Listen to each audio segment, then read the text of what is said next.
Hyprland, Niri, MangoWC, Sway, 4 Wayland compositors, 4 completely different philosophies. Which one did I choose?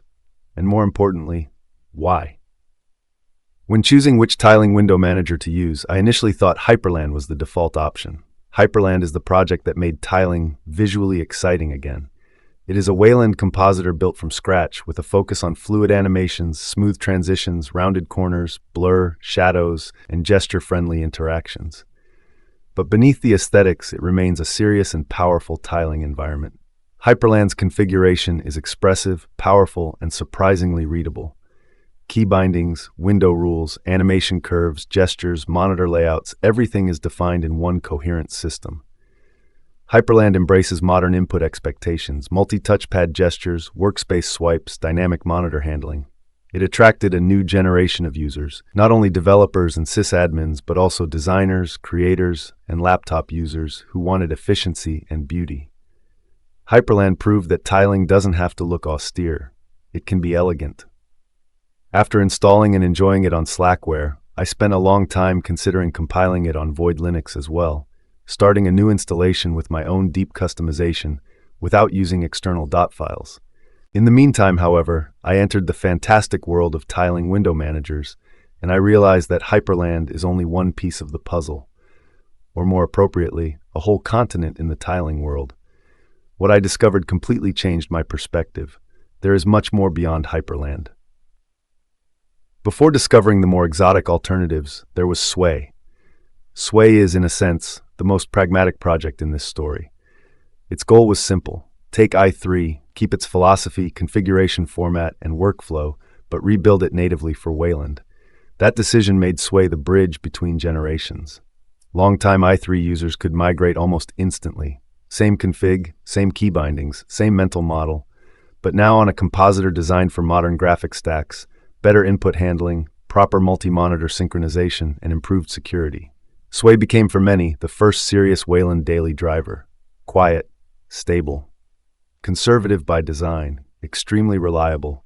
It proved that Wayland was not only about flashy effects. It could be a rock-solid working environment. But Sway is conservative by choice. It does not invent, it refines. And once Wayland opened the door, others walked in with much bolder visions. Among modern Wayland compositors, there is a project that introduced something genuinely new.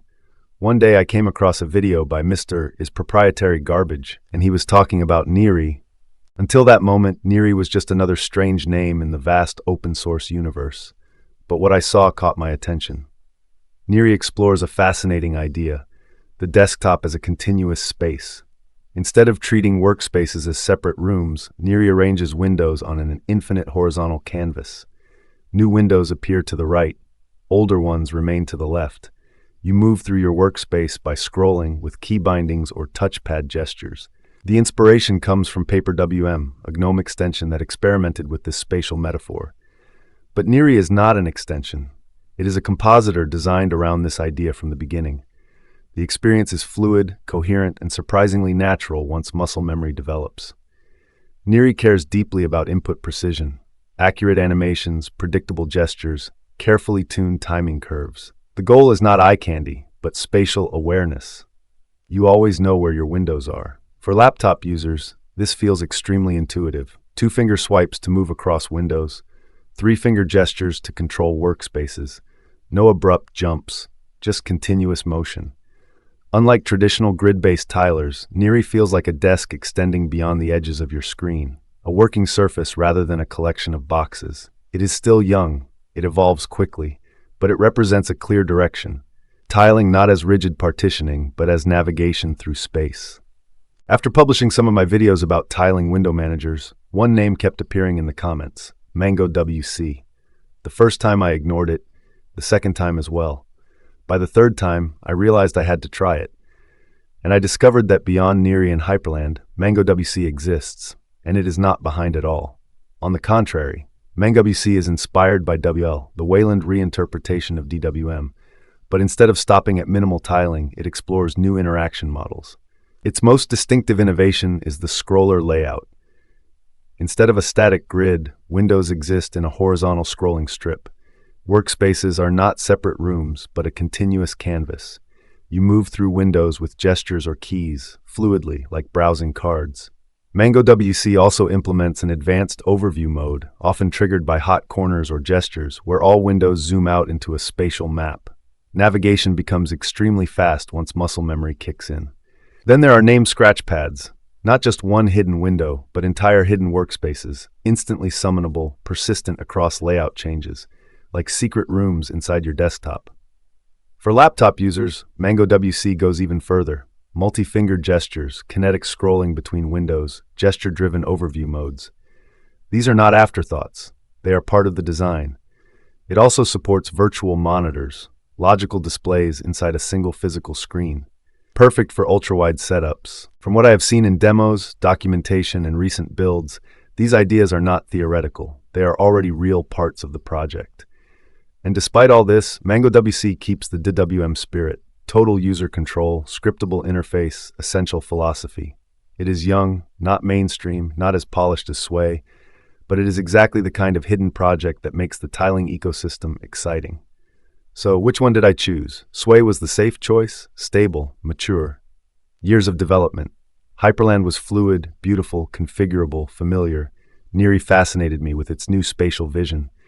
MangoWC impressed me with experimentation and innovation. And yet, none of the four became my final choice. Why? Because even in the tiling world, there are those who search for the essential. Low resource usage, logical configurations, zero frills, no heavy abstractions. The answer was River. River represents something important in 2025. We live in an era where everything becomes more complex. Desktop environments with millions of lines of code, compositors that do everything, window management, bars, launchers, notification daemons, effects, integrated services. River goes in the opposite direction. It does one thing. It does it well. It composes windows in space. Everything else, you decide. This is the Unix philosophy, not nostalgia, not romanticism. Intelligent design. When every component does one thing, you can replace it, improve it, understand it. You are not a guest inside your system. You are the builder. Sway is an improved i3. Hyprland is a complete system. Niri is a new spatial idea. MangoWC is radical experimentation. River is a building block. No monolithic configuration, no integrated bar, no rigid structure. Just a compositor exposing commands. You configure it by sending instructions at startup. Bindings, layout, rules, everything driven externally. It is closer to BSPWM than to i3, a set of bricks, a tiling engine waiting for you to build your environment. And here comes the truly unique part. In River, even layouts are external programs. They are not hard-coded in the compositor. They are separate processes communicating with River through its dedicated IPC protocol. You can write your own layout manager in Python, Rust, C, or even Shell. Want a Fibonacci layout? Write a few lines of code. Want a layout designed for your ultra-wide monitor? Done. River does not tell you how to manage windows. It gives you the tools to do it your way. For some, this is chaos. For others, it is freedom. And for me, it is exactly what I was looking for. Now let me show you how to install it on Void Linux, and you will see how simple things become when you remove everything unnecessary. And here is where the beauty of the project appears. Few steps, everything in the official repositories. We install the base components. 3 packages: River, the compositor; Yambar, the status bar; Fuzzle, a launcher similar to Rofi. After installation, we create the configuration folder. Now we create River's init file with a minimal configuration to get a working environment. The logic is simple. Every time we add a function, we add one line. No gigantic dot files, just readable commands. This approach forces you to understand River's real syntax. Nothing is hidden. To truly understand River and customize it, the official documentation is essential. You can use the command man in the Reminal or in River's official wiki. The syntax of RiverCL is what gives River its power. You must read it to understand how it works. Every command, every option, every possibility is documented. No magic, no shortcuts, only direct control. Now let's configure one of the components, the bar, and build a very simple one with just a clock. You can also create these files using a graphical editor from XFCE. The terminal is not mandatory, it is simply faster. Before creating a login session, we can test everything inside XFCE. With this command, a window opens where River is running. You can test Fuzzle with Super D and check if Yambar is visible. If everything works, we proceed to the light DM session to make River selectable at the login screen. Done. Log out, log in, and select River. And there it is, your Unix tiling window manager in front of you. Clean, essential, controllable. So, to summarize, Sway if you want absolute stability and i3 continuity, Hyprland if you want beauty, sufficiency, Niri if you want to rethink workspace space, Mango if you want to experiment with the future, River if you want to build your desktop like a Unix system. 5 projects, 5 philosophies. None is the best. It depends on what kind of user you want to be. Sway showed me that tiling can be stable. Hyprland showed me that tiling can be beautiful. Niri showed me that tiling can be spatial. MangoWC showed me that tiling can be experimental. River reminded me that tiling can be structured freedom. Not a desktop that welcomes you, a desktop you build. The configuration is still bare bone, but soon on this channel, you will see my full customization. That's all for today. See you in the next video, and may Linux be with you.